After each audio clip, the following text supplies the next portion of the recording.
If you hear a little cough in the background, that is because Federated Media is a family-friendly corporation, and don't let anybody tell you otherwise. So we have my daughter Bree, who is joining us over here. She'll make an appearance a little bit later on, but right now she's watching Unspeakable on YouTube. It's a really good channel too, by the way. It's a fun channel. All right, 574. Sorry, I was going to do the area code twice. 574-2595-95.3. That is 2595-953. Let's just start off in the Middle East, shall we? It's a pretty boring place. Nothing ever happens over there. Protesters in Iraq have burned down the Iranian consulate there. So the Iranian Benghazi is happening right now in Iraq. An Iraqi police officer says that anti-government protesters have burned down the Iranian consulate in southern Iraq.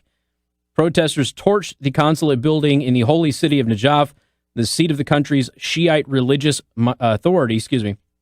Iranian staff working at the consulate escaped through the back door and were not harmed. So the same people who built their back doors and their tunnels were not the ones who designed Baghdadi's. Because Baghdadi obviously ran into a dead end. Protesters took to the streets on October 1st to decry rampant government corruption, poor services, and rising Iranian influence in Iraqi state affairs. At least 350 people have died since the unrest started.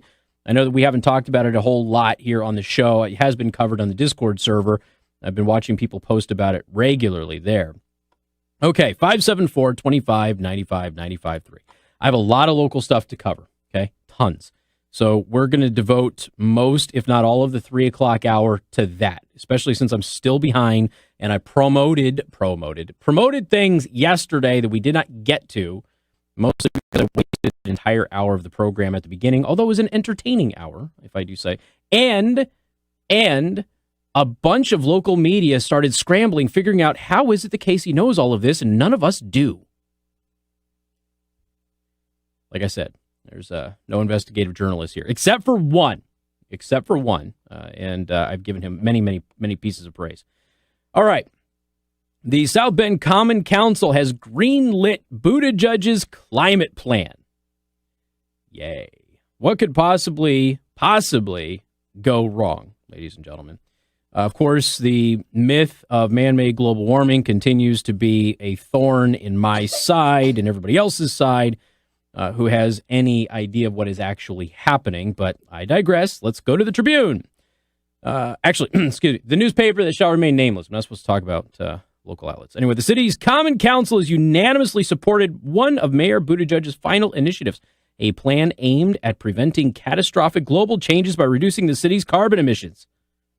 You can't reduce South Bend's carbon emissions unless you stop electing blowhards. Again, pause for dramatic effect. You keep screwing up, South Bend. Okay? Carbon emissions are not going to go down as long as you have the South Bend School Corporation pushing for a referendum. All right? All of that is air pollution. At a public hearing on Tuesday night, everyone who spoke asked the council to pass a resolution supporting the plan, but some people said that it should merely be a first step towards bolder action later. So everybody who showed up, in other words, everybody else is at work and minding their own business. But, of course, those activists, they love showing up, don't they? The council voted 7-0 for a resolution supporting the administration's 41-page carbon-neutral 2050 plan with a goal of reducing the city's greenhouse gas emissions by 100% over the next 3 decades. At least it's not the next 3 weeks like we typically run into. The plan sets 2 interim goals along the way. The Paris Accords 26% emission reduction by 2025. By the way, guess who the only country is that's meeting that baseline right now? We are. Guess who's the only country that left the Paris Climate Accords? We are. It's like Kyoto all over again. All of the countries who signed Kyoto, which, by the way, we wouldn't need the Paris Climate Accords if Kyoto had worked. But all of the nations who signed the Kyoto Protocol, they all failed miserably. It actually led to a ton of corruption. And the U.S., who didn't sign it, one of the few good things that Bill Clinton did, we reduced our emissions more than all of them. And so here we are again. We are leading all of the Paris countries. So again, that's a reduction of 26% by 2025, followed by a 45% reduction by 2035. In his campaign for the Democratic presidential nomination, Buttigieg has criticized Republican President Donald Trump for withdrawing the United States from the Paris Agreement. But of course, Pete Buttigieg has no actual intelligible argument on why we should have stayed in it. None. Especially since we are outperforming all of those nations in reducing emissions, just like we outperformed all of the signatories for the Kyoto Protocol. But again, it's all about just being a part of something. This is the thing that irritates me about these climate dorks so much. They're more about appearances than actually getting results. For example, a bunch of these Hollywood celebrities, they drive gas-guzzling cars. The vast majority of them do. Some of them have like one hybrid or something like that, which isn't even green anyway.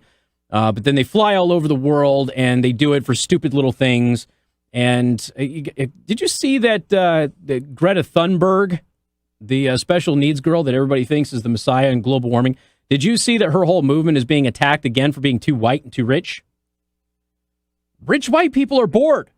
Okay, they're just bored, and they come up with these stupid pet projects to go ahead and keep themselves occupied, and they usually come up with these ideas while they're at their book clubs, ladies, and sipping on sangria.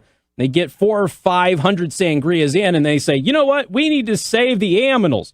And then we have a bunch of bored housewives, and the husbands are like, whatever, take the money, go away, shut up, I don't want to hear it anymore, and I'll support you, babe, whatever.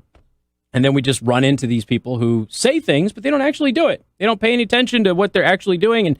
And their excuse for that is, well, I'm promoting change. And so I have to do this to promote change. And I buy carbon credits, which is the largest scam in the universe right now. Some environmental activists, however, including a grassroots group called Sunrise Movement, that staged a sit-in last Friday. The moment they call it a grassroots movement, I doubt it. Okay, I don't know if they are. I'm just saying the moment the newspaper says that they're grassroots, I assume that they were told to say that, and in which case I just assume that it's not true.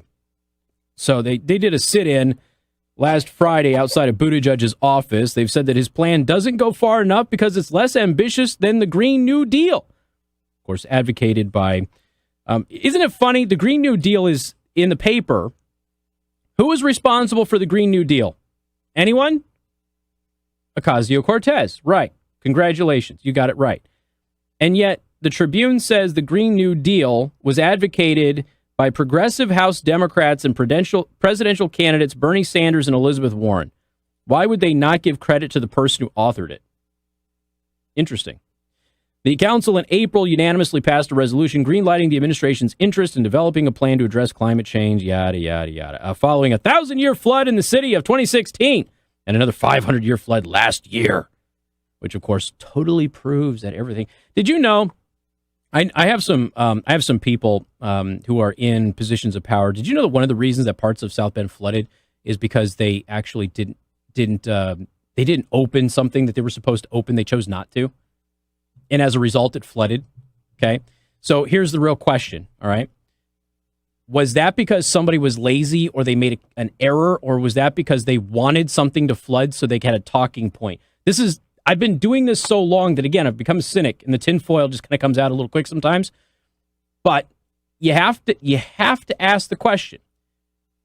Because with the 1,000-year flood, a lot of places in South Bend would not have flooded had they done what they were supposed to do and opened some of these precautions and say, I don't know exactly what it was, because I don't want to say what it was and get it wrong, but I know that they didn't open something that they were supposed to, which would have allowed the water to escape, and instead they left it closed, which filled up parts of South Bend, which were not supposed to flood and would not have flooded had they done what they were supposed to do and used the equipment that was in place to prevent it from happening, but they chose not to do it for whatever reason. Now, again, whether that was an honest mistake, a miscalculation, or if they said, let's let this flood for a little bit, the insurance will take care of this, and then we're going to go ahead and make a big campaign push for all of this stuff.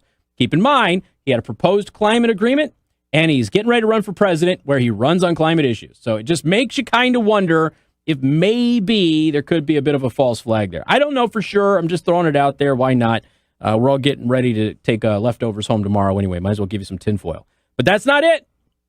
We've got a lot more out there. Got more coming up. News Talk 95.3, Michiana's news channel.